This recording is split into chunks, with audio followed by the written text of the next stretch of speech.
Happy Movie Chatter Day. Welcome to another episode of Movie Chatter. I'm Eric. I'm joined tonight by my two co-hosts, Lou and Robin. Lou, how are you doing tonight? I am doing great. Awesome. Robin, how are you doing? I am super fantastic bubble elastic. What was that phrase? I'm already confused. Super fantastic bubble elastic. Is that an old person joke, Lou? Yeah. It was supercalifragilistic. Expialidocious. If you know how to spell it, you'll always sound atrocious. There you go. Oh, no, I just made that up. I'm doing really good. Excellent. I'm doing okay. I just woke up. I worked a night shift. I set an alarm for like 2 or 3 in the afternoon. Except afternoon is not AM. So when you flip-flop every few days between day shift and night shift, 13-hour shifts, your brain just loses it. So I woke up like an hour ago. Yeah, tiresome. Yeah, it's rough. Found another job to check out that looked really good, and it's a contract job for 1 year. And I'm like, job security is kind of nice too, especially in the pandemic. So gonna keep looking. But anyway, we are here to discuss movies. Specifically, we are continuing our pseudo horror movie coverage for Halloween. And today we are going to be talking Happy Death Day and maybe, possibly, a little bit about the sequel too. So first of all, a little bit. Oh, I hope so. Okay, well, I didn't know if you guys had both watched it because we had decided to watch Happy Death Day.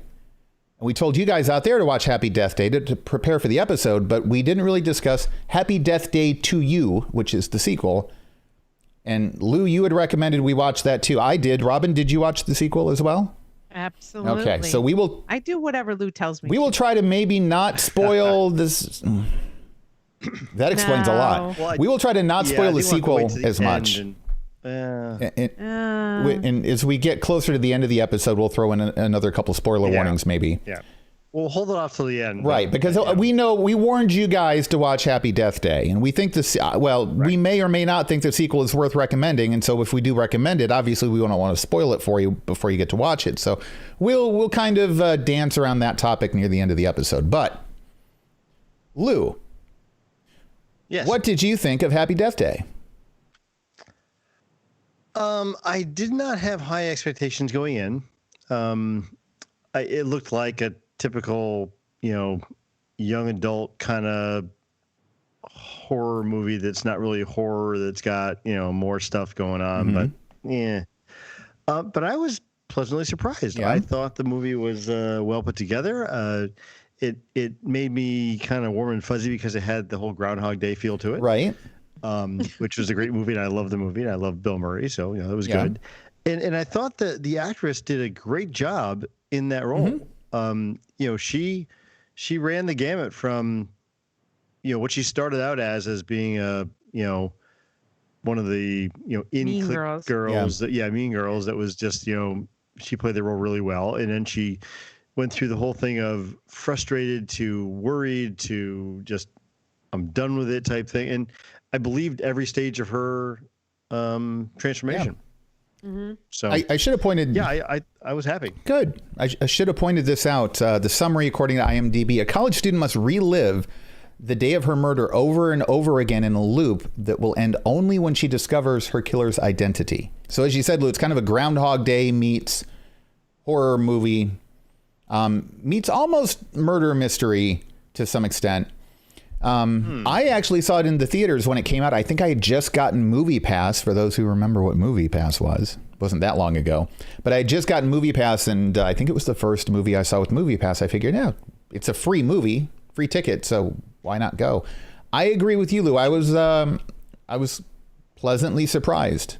I thought it was a lot better than I thought it would be going into it. Robin, what did you think of Happy Death Day? This is not my kind of movie. Has never been my kind of movie. I watched it because my partner, the love of my life, the man I live with. Neither of us two, just to clarify to everybody. Same person. Said, settle in, baby. Let's catch this flick. And I found myself intrigued by it. It wasn't scary enough to send me screaming away, like this evening when he put on Misery, and I looked at him and I said, really? Like, you don't want to sleep tonight? And so he turned it off. I'm really curious abruptly. as to why Tim decided to watch Happy Death Day. What made him? I don't know. What got that on his radar? I'm very curious. I don't know. I don't know either. We will have to ask him. But it was there. I watched it, and then it became a thing. I agree with Lou. The actress carried the day, and I'm going to say it's not the acting; it's the actress, right? I mean, Explain. It could be her and the acting, but clearly the writing was pretty, I don't know, lockstep, something you would maybe expect, but she heightened it.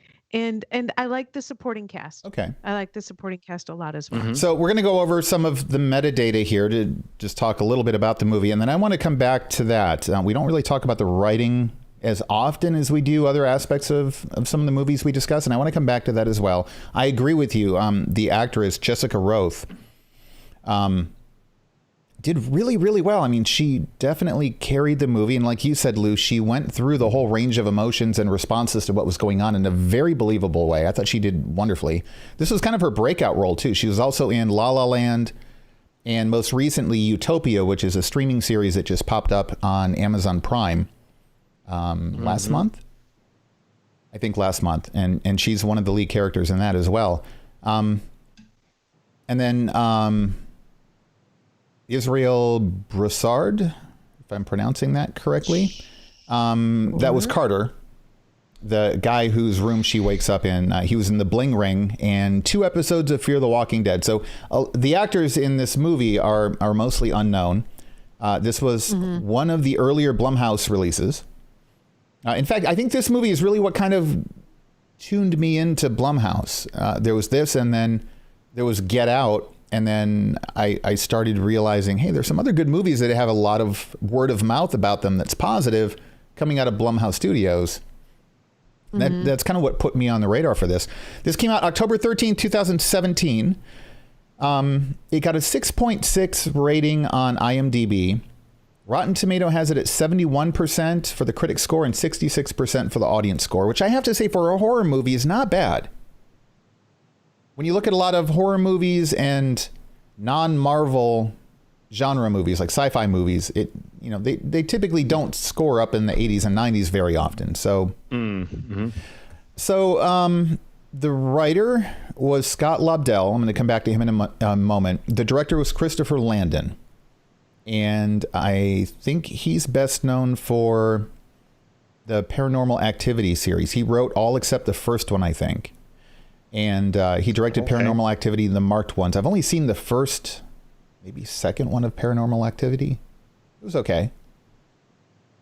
And then Scout's Guide to the Zombie Apocalypse. So, but Scott Lobdell. Lou, I don't know if you would have any idea who this is or not. Doesn't ring a bell. I saw the name no. and it did ring a bell for me, and I couldn't place it because I'm like, what other movies has he written? I know the name, though. I know the name. And I know that it's a name that I had respected for some reason. He wrote a lot of the X-Men comic books through the 90s when the X-Men were at the height of their popularity. You had Chris Claremont and Scott Lobdell. I think he was the writer on the Uncanny X-Men. And then Chris Claremont wrote the X-Men back when they split off into 2 different titles. So he was really at the pinnacle of the X-Men popularity. He started Generation X, which was a spin-off covering kind of teenage mutants that, like, their powers were really not as useful. They're almost more traumatic than they were anything else. And it was kind of a really dark comic book. Really good stuff, though, and great character design, well written. And so I had to kind of sit and process that a little bit. And I think that this was a good fit. And I want to go back to the writing in this for just a moment. You've got a typical slasher horror movie introducing an element like Groundhog Day and a character who goes through a lot of character change throughout the film. And you get to see it happening. It's not just told to you. And she's investigating her own murder. And she has agency. She is, I love horror movies where instead of just people running away from the slasher for 90 minutes, they do something. They interact, they fight back. And I think this movie did a really good job of taking that trope and kind of turning it on its head a little bit. And we get to watch her go through and kind of investigate her own murder, but then also kind of try to not get killed again for at least part of it. And then try to work. You see her working things through in her brain a little bit to try to figure out, how do I use the mechanics of this situation to my advantage to then try to break out of this situation. Yeah. I thought the writing for what it was brilliant. I mean, we're not talking Academy Award here, but for this type of film, I think that this did a really good job of turning it on its head. It was definitely more clever than I thought it was going to be. Clever is a really good word, I think. You know, I was going into this expecting, like I said earlier, not much, you know, just it was going to be a slasher film, but not really a gory slasher film. Maybe a few comedic moments here and there, but overall just a, you know, ho-hum movie. But, you know, I got done with this and I was like, I want to see the sequel now. I mean, they're both out, so let me just binge it and watch them both. They did it both the same night. Oh, okay. Which was, you know, knowing the end of the premise of the sequel, that was probably a really good way to do it. Yeah. It worked good seeing them all in one shot, too. And, you know, and I'll say this, and we're not going to spoil the second movie, but we'll talk about this more at the end. But, you know, I was expecting, okay, even just from the name, you know, Happy Death Day to You with the, you know, numeral 2 and the letter U. Like, okay, I'm not expecting much out of this. Right. Because they've already dumbed it down just in the title. Hard. Exactly. Yeah. And I thought they did a great job twisting the story and not giving me another 90 minutes of the same stuff we saw. It was before. Almost a different genre. It was not fully. It was unique. It was different. I was like, wow, this is really good. So it got a little bit more science fiction-y and a little bit less slasher. Yep. And it really brought the story to a different level too. So now your investment in the main character and how are they going to get through this, it's not the same cat and mouse game that the first one was. Now it's like, oh shoot, they've got to get all of these pieces in place because of all this quantum field entanglement, blah, blah, blah. And it doesn't look like it's going to work out. And how does the character choose whether to, we'll get to it later, but whether to stay or to go and all this kind of stuff. And it really redefined the story. And yet it continued literally from the very end of the first movie. Like no time has passed. You are watching that same last scene from a different character's perspective and it just rolls into the rest of that day. Yeah, it was very similar to another horror franchise, Halloween, in the fact that, you know, the second movie picks up right where the first movie stopped. Yeah. I agree with that because I assume that's what happened because I haven't seen the Halloween movies. Because I'm not a horror fan, but this movie I liked. There you go. So. I don't think that this movie was horror. Honestly. There's a couple of jump scares and, you know, but nothing that you didn't anticipate. Which is good because it didn't make it about the anticipation. It wasn't like you could predict certain things that were going to happen, but it made it okay because it didn't rely on that element. It relied on these other elements. That was where the mystery was about what was going on. So there were certain deaths that were obvious, but it wasn't about whether the character is going to die. They took that away from you. Said, yeah, she's going to die. She's going to die over and over again. Don't worry about that part. Right.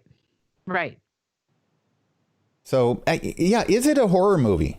It kind of technically qualifies, right? There's stabbing and people falling off of things and, you know, there's murder. It wasn't really gory. And there were some jump scares, but they were almost more like, you know, it's the cat walking out from behind the bookshelf or something, sort of things. You probably had more horror, more scariness in the first third of the movie than you did anywhere else. Right. So you had the sequences where the the person in the mask, that stupid baby head mask mascot for the college, and that'd be enough for me not to go to that college to begin with. But anyway. I kept thinking, like, on my second viewing recently, like, what student body would get together and decide they want to be called babies? Exactly. Yeah.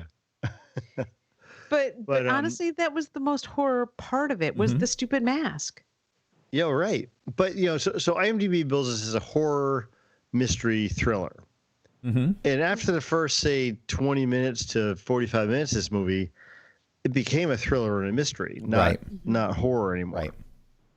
The first, half hour, I'd say, was probably horror-esque. Yeah.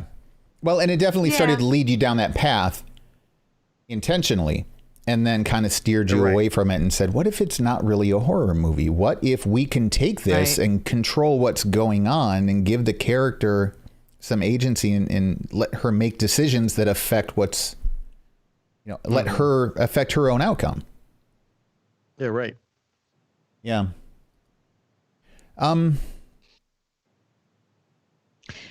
So remind me again, what was so I'm always concerned about the mechanism for the day restart. Okay. So we knew about the mechanism for the day restart in Live, Die, Repeat, Edge of Tomorrow, Edge of, whichever you want to call it. Even the filmmakers couldn't decide. Both names are right. Yep. I don't remember the mechanism behind Groundhog Day. It was a more philosophical mechanism. It was when he changes enough to actually get her to fall in love with him. Right. And so one might assume that this had sort of the same mechanism in the first in the first movie, right? And it's not until the second movie that we get more realization about the mechanism of the reset or repeat, right? And so that to me was where its brilliance is the mechanism got resolved and revealed itself, unlike in others that we've seen. But it didn't, and that's satisfying. It didn't become, I mean, the second movie kind of became about the mechanism, but even then it was a MacGuffin. It never became about trying to figure out the science. It was much more about, in the second one, even when they give the characters a checklist of, okay, we need to have this happen, this happen, this happen. It's more about the things falling apart to keep those things from happening. And then the troubleshooting of, okay, how do we fix this in time? How do we make it work? So it was nice to see. I'm glad they kept it what it was in the first movie and didn't get into the science fiction aspect. But then I'm glad that they changed it in the second movie to add that additional layer, because it gave you something entirely new to focus on. Yeah. But well, and I'm under the impression that they didn't go into writing the first one with a plan for the second one at all. I believe that's correct. So the first one was its own totally self-contained story, and we know what happens, and happily ever after, and whatever. The ending happens, and it's plausible. You know what? You understand what happened. The second one picks up, and like I said, I was expecting to be, okay, another 90 minutes worth of the same old story with maybe a new character or something. Right. But we picked up the same characters. Something else happens in the very beginning that was going down a different path, and it converted itself back into the same story as the first movie. Right. But with a different take on it, because it was a different place, we'll say, a different reality, I guess, which made it even more, well, I should say even less of a horror movie and more interesting, because now you had this whole other aspect going on, and then her decisions of what she's going to do and why she's going to do them weighed heavily on everything that happened. Yeah.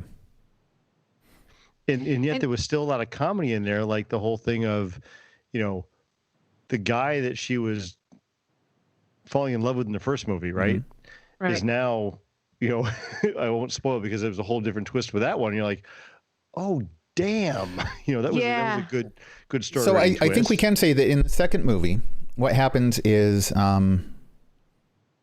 again, it picks up right from the events of the first movie, but from a different perspective. It pops in from the perspective of the roommate.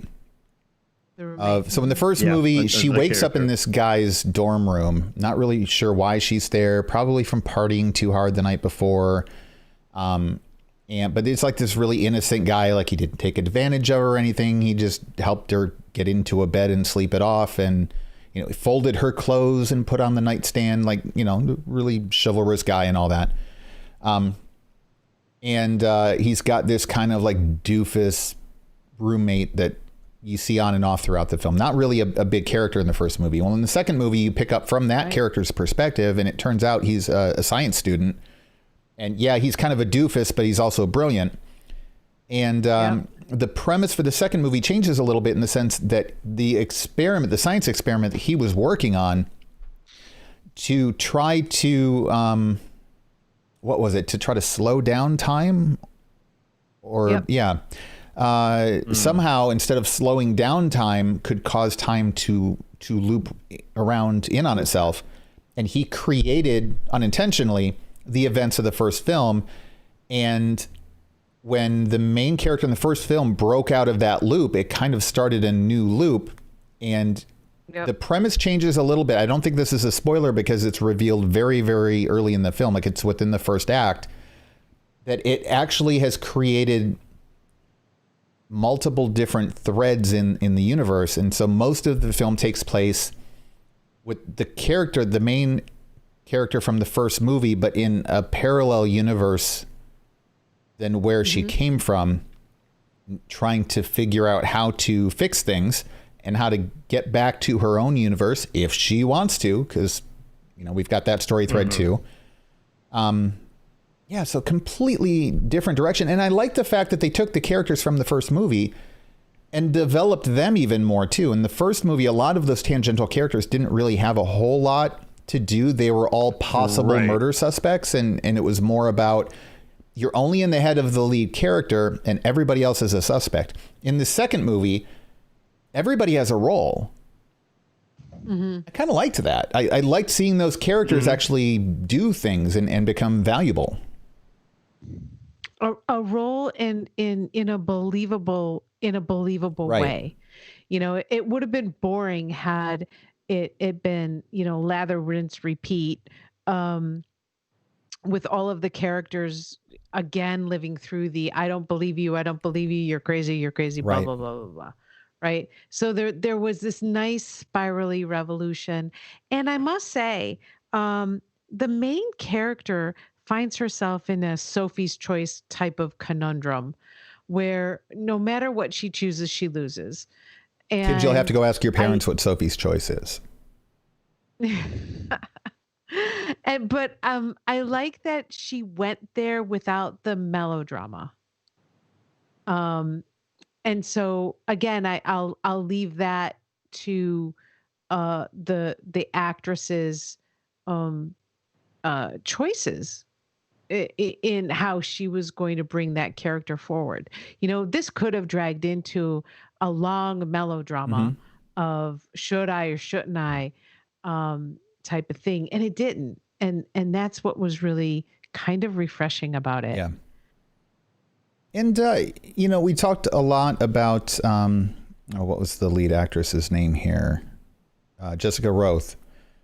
But I thought the other actors and actresses did pretty well, too. And you get to see a little bit more of that in the second film. But, they had... And so I think part of that was, again, both the acting, which probably leads back to the director to give him some credit, but then also the writing, because even these other characters that we see in the second movie, we had a couple of throwaway characters, the other scientist kids, right? They were a little cardboard. But most of the characters that were in the first movie who showed up in the second movie, they had things going on in their lives. They had, we've got her roommate. There were things that gave her character some depth. We've got Carter's roommate, the scientist guy. He's got some things that give some depth. Him a lot of depth. Yeah. It was never the focus of the film, but it was something that I think gave a lot of depth to making it feel real. These characters were real characters. They weren't just cardboard standouts. And you don't often see that in this type of film either. And I really, I have a lot of respect for the writing. And I think that all of the actors and actresses, especially considering, again, these are people that are unknowns. You guys don't know who these people are. I think they did great. Yeah, I didn't recognize a single name in here or any of the writing staff, or none of it, struck any chord with me at all before I saw it. Yeah, and again, Scott Lobdell's probably the only name that I would have heard of before, and even then I couldn't place where I'd heard of him because it wasn't in the context of movies. So, Robin, let's talk the director a little bit. You're kind of a very director-focused audience member. Any thoughts? Honestly, wasn't even director-focused for 1 second at all. I actually, and I don't know why, because usually that's my go-to, as you all know. I really fell in love with the main actress. Her name just left me again. Roth. Yeah. Roth. Yeah. Jessica Roth. Her face, her embodiment of who she was there to portray, and her ability to reflect in a very real way. You know, I found myself seeing myself in a lot of her reflections, like, you know, after she sort of acknowledged this flaw in herself, it carried itself through, like, you know, even in these one little lines saying, you know, yeah, I used to be I used to be awful, right? Or I used to be this, and isn't that amazing that not amazing, but like, isn't that interesting? I used to be this and I don't even know why. Right. And those are things that we all do on a daily basis. Like, you know, when you see something awful coming out of your mouth and you just want to grab it back before the other person gets it. Right. It's one of those moments where you're like, yeah. But I see myself doing that all the time. And it's those moments when you can catch it and bring it to the fore for the people in the room and also for yourself. Right. Where you become a real human. And for me, she became a real human each time she encountered herself and engaged herself in that reflective manner. So I didn't go director this time. I went actor. So let's talk about that. Let's zoom outside of this movie real quick. I've kind of always felt, and I'm not as well educated about directing as you are, but I kind of feel, so you have actors who just deliver good performances no matter what. If you look back at the Star Wars prequels, Ewan McGregor did a great job. Ian McDiarmid did a great job, even though George Lucas is notorious for being more of an editor's director, not an actor's director. And you can see other places where some performances fell kind of flat because there wasn't any guidance from the directors. Even people such as Natalie Portman, who's a great actress, you know, there's a responsibility that the director has to make sure that he pulls good performances out of actors and actresses, and that it's the portrayal that scene needs, because you can deliver a line 15 different ways. So part of it is the actor or actress knowing how best to perform, because there's a responsibility on them to actually deliver a quality performance. But then there's also the director to make sure that it is what's needed for that scene. So there's a symbiosis there to some extent. And when you get performances from an actor that are inconsistent. So what's a good example of this? Oh, The Butterfly Effect. Ashton Kutcher. Not a great movie, but there were some moments in that movie where he gave just unbelievably good performances. And then there were others where a high school student could have done it. And I kind of feel like that's the director's failing for not having that level of consistent performance. But then when you get consistent performance out of an actor and then consistent performance out of another actor and another actor across the board. I thought the performances were consistent. I have to give some kind of credit to the director, because I feel like even if this wasn't some really, artsy film or something where the way shots were framed really added a lot to the artistic merit of this piece, I think that the consistency across the board from a bunch of unknown actors and actresses, probably with limited experience, the director's got to share some of the credit there, right? Oh, definitely. Sure. And we've talked about this before. I mean, there are some actors that don't need a lot of direction to get a great performance. Mm-hmm. And that's very few and far in between. Most actors need something. Even good actors need a strong director to carry a lot of the scenes. There's very few that can just do it without that kind of direction. But in this case here, where they're all such young actors and such, unknowns, I got to put a lot of that emphasis on the director, because, they're finding their feet and they don't really know what they're doing. And they got to grow. And somebody like a good director can really bring that out of them. And I think this is a clear case of that. Yeah, I have to. So for me, there's a difference here. Mm-hmm. There's directors who engage directly with their actors and, like you said, pull their vision out of them. I feel like this director was a little bit more like a conductor. He was there in front of an ensemble who knew what they were there to do, and he got that right. He sort of conducted that symphony, and I can't tell you why I think that. And maybe it's because the acting was just solid across the board. Yeah. Or maybe it's because, obviously in the sequel they had all worked together previously, so it's not that difficult. And you knew who the newbies were and they delivered newbie performances. True. They didn't necessarily have that relatedness going. So, the other thing I was going to say was that, and I just thought this while you were talking, Robin, especially in the first movie, you think about how many things they have to film, right? How many scenes you're doing. If it was a regular movie, you'd have all those scenes. This one, maybe you cut them down by a third, because while the scenes are done differently, you're doing the same scene like 4 times. Yeah. Mm-hmm.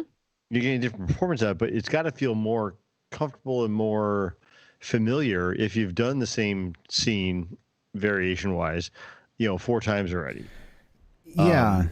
I got to think that's got to play into it somehow in this. And I think that, so again, especially in the first movie, that scene where she wakes up in the dorm room and she walks out into the courtyard and all that.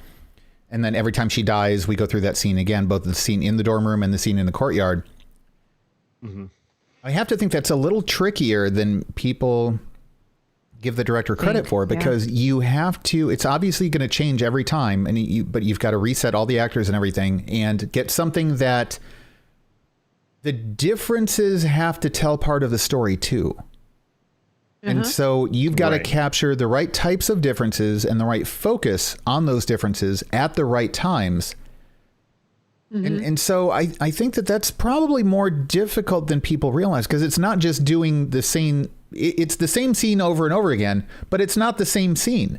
The scene evolves. So it's an evolution of that scene the second time, and then an evolution of that scene the third time, where you have to keep in mind the audience knows what happened in the second take and in the first take. And then by the time you get to the 6th or 7th version, you also have to do it in a way that the audience isn't going to get bored, because like you had alluded to earlier, Robin, you don't want to have I just woke up and I have to explain it to you for the first time, but for me, it's the 347th time, because it's also the 347th time for the audience. Right. So you have to be able to deliver that in a way that it means something to the audience each time when you see that little montage again without them getting bored with it. And I see so many movies where they do this sort of thing and it does get boring.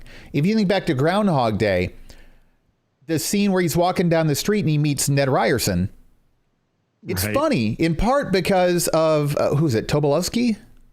I forget the actor's name, but in part because of those two great actors being able to play off of each other, but also because that scene continued to evolve and evolve and evolve. It was never the same scene over again. And it also didn't linger too long. And this had a danger of really lingering too long through that whole montage and getting up in the dorm room and all the way through the courtyard every time. And he didn't. So I want to give the director credit for that too. I think it fit. I mean, could it have been tighter in some spots? Probably. I could nitpick away at it. But for the most part, he did a really good job of keeping all of that flowing and moving through what could have broken parts of the film. Right. I think it's trickier than people realize. No, I agree. So props for that. Anything else we want to talk about? I know this episode's running a little shorter. We want to kind of start, now that we're on YouTube, people don't like watching 4-hour long YouTube episodes. So we're trying to keep the shows a little more concise. But before we move on, is there anything else that you guys want to talk about in regards to this? No, I think my big thing was just in kind of the reason why I was excited to kind of get you guys to watch the second one, because I'm like, I want to talk about that one too. Yeah. Okay. Because they work so well together. I thought it was a great merging of these two movies, especially seeing them one after the other. And you know, the changing of that story, but yet keeping the same feel, I thought was brilliant. And how? And I'm not sure, was it the same writer and director? I didn't look that up when I did the show notes because I hadn't watched the second movie when I did the show notes. I'll pull it up here now. Happy Death Day to You. Same writer. Yeah, Scott Lobdell. Same directors. Yep. Okay. So I'll go ahead, Robin. I think after watching the second one, and I'm not sure if we're ready for spoilers here. Yeah, we should be, because I think we're wrapping up. So I think that after watching the second one, I think there needed to be the second one in order to make me satisfied with the first one. When I watched the first one, I didn't feel that, though. I felt like when I watched the first one, right? But after having, I felt like it was contained. Yeah, in hindsight. Yeah, and that's kind of what I want to say, because I was really glad that Lou brought it up, and I was able to watch it, because then I went, oh, now I'm satisfied. Yeah, I don't want to overhype the series too much, because again, it's not going to win any Academy Awards or anything. But I really think that if you look at horror movie sequels, how often do you get a sequel that we won't even say whether it's better than or worse than the first, but that it is at least worthy of the first? And like you said, Lou, it's so different in theme. It's different in storytelling structure. It's different in character development. And how often do you get something that is such a breakaway from the first and yet takes place, it overlaps that first day of the second movie with the last day of the first movie, and just moves right into it without losing literally a second of storytelling time, and yet is so different but doesn't break the first movie? If you look at the continuity, right, it doesn't retcon anything in such a way that breaks anything. The first movie still holds up within the new universe that's created. Yep. In the second, like the new canon, it never breaks its own canon anywhere, even though, like you said, Lou, the first movie, it doesn't look like they had ever planned to do a sequel.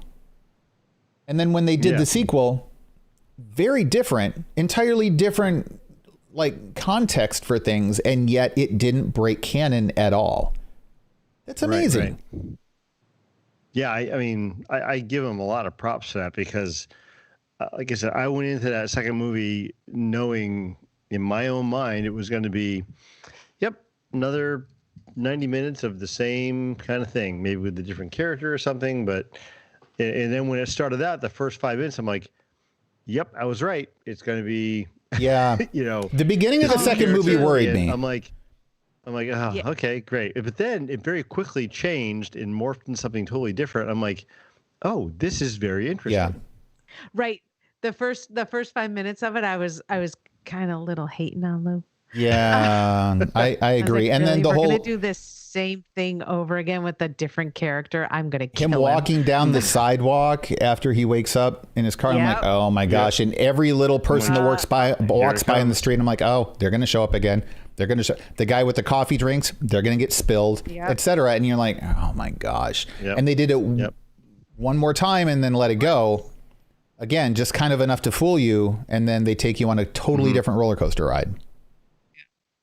Yeah, Yep. that was good. So you were redeemed there, Lou. There were no texts. No worries, audience. There was no hate. There was no shade. There was no thrown. hate, yeah. And of course, I like it because it was, time travel of sorts. Which is a wonderful subgenre, by the way.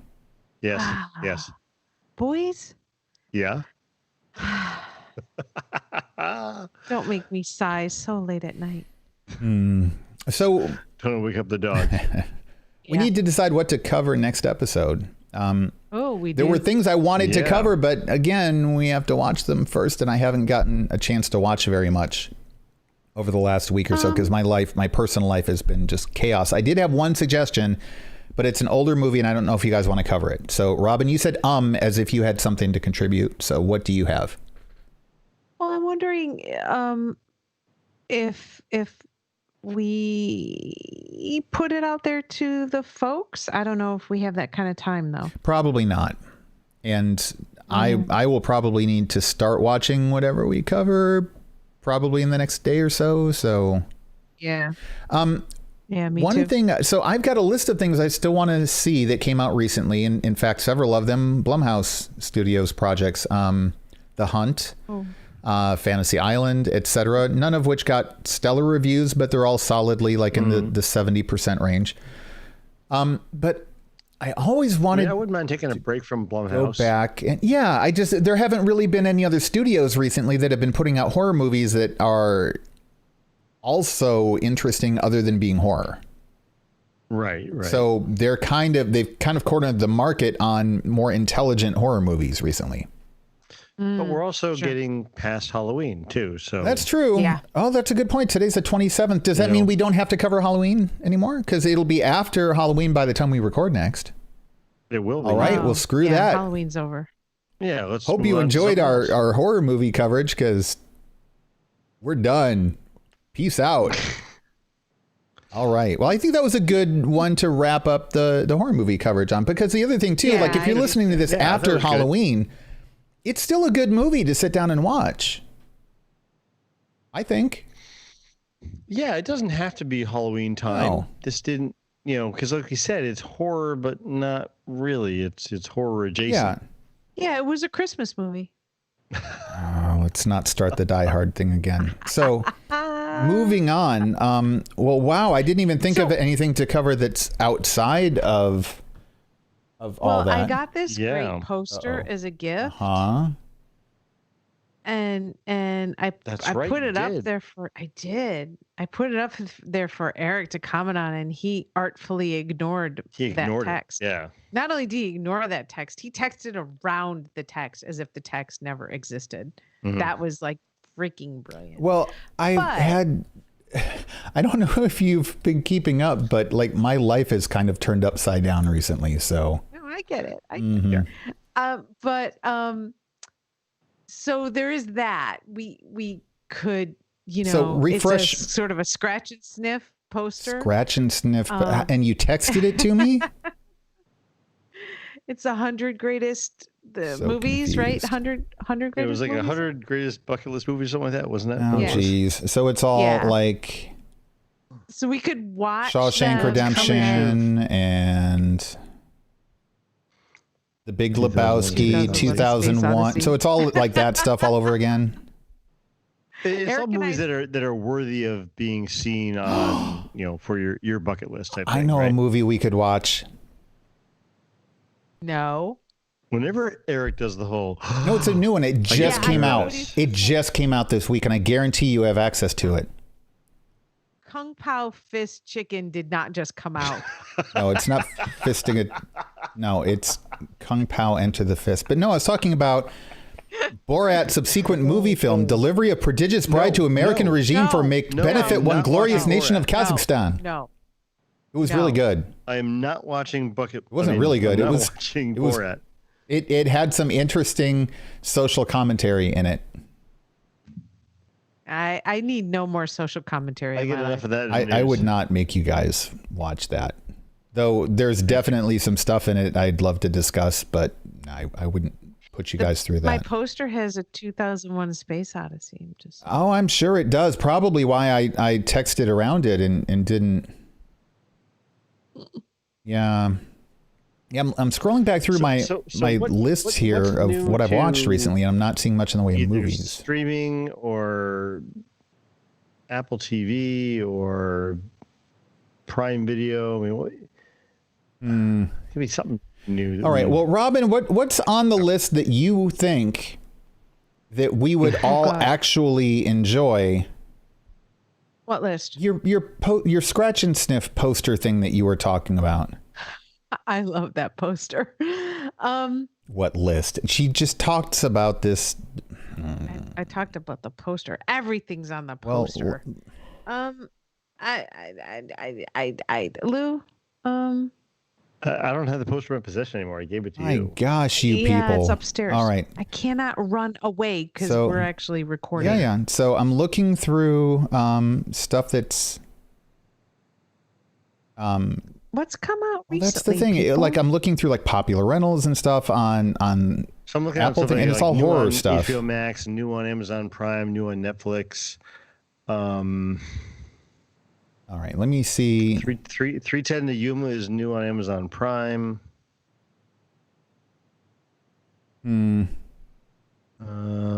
It's hard because there's not. We could do 2067 if you've watched it. Lou, is it any good?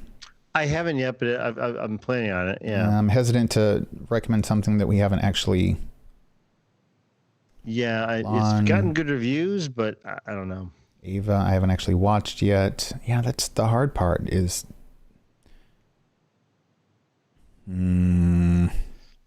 Let's see. What about? And there's nothing new coming out in theaters right now, and that's what makes it really tricky. Well, not just theaters, but even like the home streaming stuff. There are things coming out, but not much, and it's all a lot of it's series. It's not really film. Right. Trending now. Nothing interesting in Netflix's top 10 at the moment. I've been rewatching The Great British Baking Show, and there was this one tense moment with melting ice cream. Wow. Maybe we should do a television podcast and help you find better things to watch because. Wow. I love The Great British Baking Show. You just stop. Oh, melting ice cream. That can be intense. That sounds like a horror movie right there, really. It's a little bit. All right. Well, you know what? Here's what we're going to do. We're going to come up with something offline and we're going to surprise you. Ooh, maybe we'll post it to our Discord server in advance. Or maybe you've got recommendations on things that we could discuss. What our general criteria is it's got to be relatively easily accessible to people, preferably on some sort of popular streaming service. If people have to like rent it or something, if it's available for rent on Amazon or iTunes or whatever, that would be okay too. And hopefully something that there's some sort of discussion worthy content for. But let us know what you think. And if you can't come up with anything, we will. And we will try to post it in advance of the show in our Discord server. So go to randomchatter.com/Discord. It's free to join. It's free to get the app too. And that will give you, it'll link you right into the invite to the server. And on the server, we have free channels for each one of the shows on the podcast network. So there's a channel right there for Movie Chatter. Drop in, start talking about whatever you want. Anything we've talked about on any of the shows, anything you want us to talk about on upcoming shows. That's your easiest way to find us. Now, for the people who donate through Patreon, even if it's just $1 a month, there's a whole nother section of the Discord server that opens up. In fact, the free section's just mainly that one group of the different shows on the network. We've got other multiple groups. We've got entertainment groups that cover general movies and general television and photography and whatever. We've got kind of a life group that covers travel and pets and cooking. We've got a Star Wars group that has, Star Wars books, Star Wars speculation and spoilers, a channel for The Mandalorian. We break it down. We've got one group that's different franchises, so Marvel and DC and Doctor Who and etc. There's a lot of stuff in there. So if you've got a spare dollar, find 4 quarters in your couch cushions or something. I know quarters are kind of coins are rare these days, right? Coins are hard to find. You could almost sell those on eBay for coins quite a bit. But, find some spare change and you think that our content's worth $1 per month, then we would be grateful for that. It helps keep the network up and running. And we really appreciate everybody who helps us out. We really do. But anyway, that's beside the point. randomchatter.com/Discord. Join us there. Let us know what you think. And that's going to do it for this episode of Movie Chatter. I think we would all agree that Happy Death Day and Happy Death Day to You are good recommendations, right? Thumbs up? Absolutely. Yep. Okay. 10 candles. Check that out and let us know what you think of it. 10 candles. When you see it. Wow. 10 what? 10 candles. Get it? No. Is that the 16 candles? Death- Oh, Happy because, Death yeah, Day. but why 10? I like the number 10. I thought it was like a 16 candles reference and she just got the number wrong. We're going to have to go back and do more 80s movies at some point too. We could watch Funny Farm. It was okay, I guess. Yeah, that's what I say every year when my husband makes me watch it. Do you want us to work on that and share make the you not pain, watch huh? it? We can probably hack away at Tim a little bit. And We just he- rewatched oh, I'm it. Does he sorry. know you don't like it? Yeah. Okay. My first But wife I'm hated a Groundhog good- Day. She would storm out of the house anytime it was on. I'm a good And it's one of my favorite movies, so that didn't work out well. Anyway, so we will come back at you with what we're going to pick next, and we are going to go back to rotating picks across the hosts. Do we remember whose turn it was? Not mine. Was it Lou's? I don't know. I'm be. pointing at Eric. I knew it went Lou, Rob, and Eric, but I don't remember where we were in the cycle. I will look it up. I'll go back and look at the backlog of episodes and find out who's up. I think if Lou, Thought it was on if Robin. we count Lou as choosing Happy Death Day, which I think I chose. You chose it. He didn't- suggested I we didn't also choose see the it. sequel. Yeah, so then it's really Eric's turn. There you go. Yeah, you chose one. I chose one. Now Eric. There it is. Okay. That's why I pointed at Eric. It's probably not the right order, but that's fine. We're not going to I be will watching double check. 2001: A Space Odyssey, Lou. Not anytime soon. I promise you that. And As long as we're And not it's- watching, Fist Chicken. Kung I'm going to Pao make you guys watch that. Fist. Kung Pao Chicken Fist. That's not, it's, all right. That's going to do it. Take care, everybody. Number 5. Check out the rest of our episodes on our YouTube channel, randomchatter.com/YouTube. Remember to subscribe because that helps us out quite a bit. And there's also a little notification thing down there. See, Lou gets it now. You point down to where all the buttons are on the YouTube things. There's a little notification button there too that will let you know once new episodes are posted to YouTube. It's a good way to make sure you don't miss anything. So See now, Eric, yeah, so I can lean out of this window and reach down. That's what you got to do. I could set that up, but it would require some more work on your end that I don't know if you want to actually do or not. I can show you how My to wife make might that know, like a happen. green screen in the living room. Yeah. All right. Take care, everybody. Okay, guys. Thanks for listening.